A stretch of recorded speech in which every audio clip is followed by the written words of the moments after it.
The WHL's trade deadline is about a month away now, beginning in January, but it has not stopped us from seeing some mental trades over the past week. That and much more is up to come up pretty soon here. Might as well jump into one of the trades here. Kelowna already making some deep pushes. We saw them acquire Jaden Joseph last week. This week, it's Seattle's captain Matthew Wedman they go out and take. They got him for a 2023 first round pick, a 2022 second, and a 2025th. A little bit fleeced, I'd say, for Seattle's captain, but still nonetheless a decent trade. Kelowna now has an extremely good center depth, now including Jaden Joseph, Kyle Topping, and now Matthew Wedman. They also had to ship out Leif Matson to Spokane to make room for another overager, but an experienced center core will bring you great success. Currently, the Rockets are riding a 7-0-1 run, with lots of props to goaltender Roman Bazran being in net for 6 of those games, and his only loss coming in a 1-0 shootout loss to Edmonton. So technically he got a shutout, but he lost. They've been making big pushes though to regain that top spot in the BC division. The Rebels took advantage of the Warriors this week, disposing of them twice, beating them 5-2 and 7-3 respectively. Their captain Dawson Barteau and winger Arshdeep Bains both captured 4 points in those 2 games, helping secure the 2 victories. The young defensive core has seen some improvements over the past bit too. Only 2 of the Rebels defensemen aren't born in 2002. Wins like this will definitely boost the morale around the struggling team. If we look at this from the other side though, from Moose Jaw, they are now currently on a 9-game losing skid. What exactly is going on with them? Ducks prospect Braden Tracy has only notched 2 goals in his last 10, and Ryder Korzak only has 4 points in his last 8 and is a -10 in that stretch too.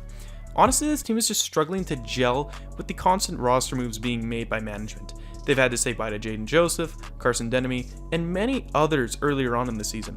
And then they plug even more guys into the lineup like Kyle Crosby, Libor Zabransky, Kobe Moore, etc. Especially since this team revolves around rookies, being the least experienced team in the league already, it is really tough to get in the swing of things. Next year though, I have high hopes for this team.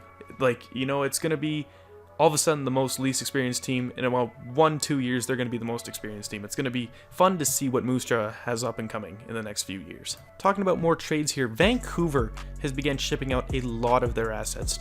Dylan Plouffe and Lucas Fikovsky were packed up and sent over to Medicine Hat with some picks for Trevor Longo and Tyler Prezzuzo, along with a 2021st and a 5th rounder. Along with this too, that was a trade that had to be done. Dylan Plouffe is their top 2 along with Bowen Byram. They're a pretty good overager, but there have been rumors now that Bowen Byram even wants out of Vancouver.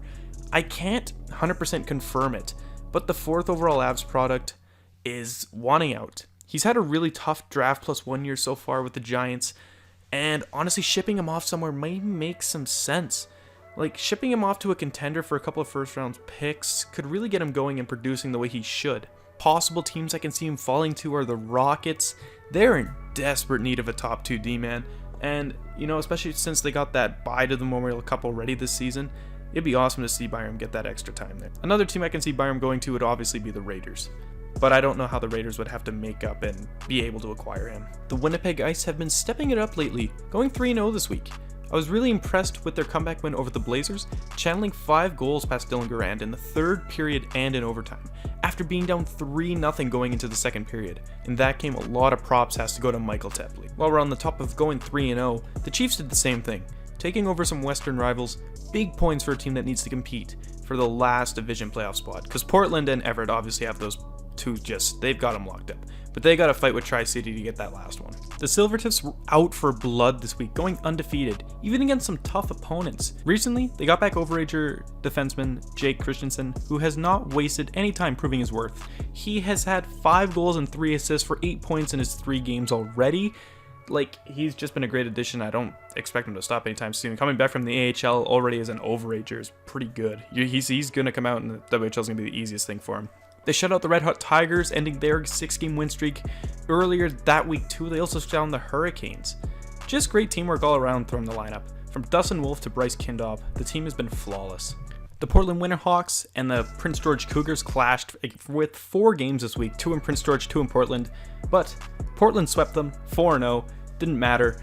This is, if you just look at it though, Joel Hofer was in net for every single one of those games. He got 2 shutouts in that time span, and then 2 games where he didn't get a shot, he let in 4 goals and a 5-4 overtime win. And then I think the other game was 4-1, so he let in 1 goal. He's off to Canada's World Junior Training Camp this week after all these games, and I expect him to definitely get a roster spot. Let's get into our top players now. With first, obviously we got Jake Christensen, 8 points in 3 games as a defenseman, including 5 goals. That's wicked. Then we got his teammate Bryce Kindop, who's off to it again, much like he was doing at the beginning of the year. And then goaltender Joel Hofer, 4 wins, 2 shutouts. What more is there to say about this guy? And with the top teams, the Winnipeg Ice, the Spokane Chiefs, the Portland Winterhawks, the Everett Silvertips, and the Red Deer Rebels. More teddy bears and the World Junior Camps were announced for all the teams past this week here. You got to see a lot of the WHL players go over for teams such as Canada, Russia, Switzerland, a bunch of players all over the place. It's going to be exciting to see a lot of those guys, leave. Let's see if they get to play nationally for their team. But obviously, there's going to be a little bit less skill over the next coming weeks, especially in the WHL. But anyways, it's still going to be a lot of good times. You're going to see a lot more people that have a better chance to shine now, especially with a lot of the top guys coming out of the rosters. Anyways, hope you enjoyed, and I'll see you guys in the next one. Bye-bye.